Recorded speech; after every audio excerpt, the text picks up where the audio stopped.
There was an article in 1917. The headline was, "No sense of responsibility. We're a nation in decline. We're going to become the Roman Empire." That was 1917. The next one was 1951 when the New York Times posted something that the Catholic Archbishop at the time, I don't know which one because I know there's a lot of them, said, "We are a corrupt nation. We are morally bankrupt, and we're all going to where, and we're going to be like the Roman Empire." The last one was Billy Graham, who said, same thing. The nation's going to hell in a handbasket. We're going to be just like. So again, I hear this all the time. We're going to be the next Rome, but the reality is nothing could be farther from the truth. In 1980, it was Japan. Remember, Japan was buying up all the real estate. Yeah.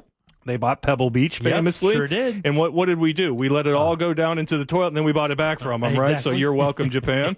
And then more recently, it's China, right? China's going to eat our lunch, and it's going to do this, that, or the other. Some people say, well, the decline of the dollar, it won't be the currency of the world. But more dollar-denominated transactions take place in the world today than took place 30 years ago. Wow, really? So a lot of this stuff is kind of crap, to be honest with you. We like to grumble.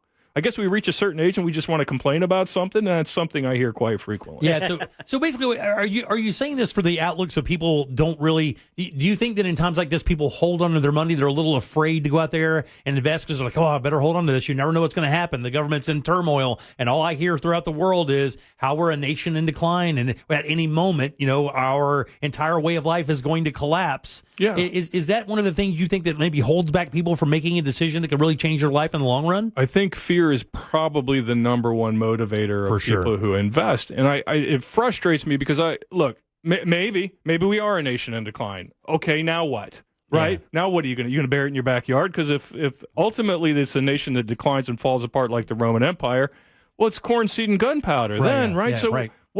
Give me an example. I say to people all the time, if AT&T and IBM and Caterpillar and Walmart and Exxon and Chevron and all these major companies go out of business, you put your money in the stock market, you bought these stocks because they pay dividends and you thought they were safe, and they all go out of business. Do you think there's some scenario where you're not fighting with rocks in the street? Because there isn't one. Yeah, there's not. So there's no person or place or bank or place you can go in that doomsday scenario. So it's silly to even talk about. It really is. Yeah, it's funny.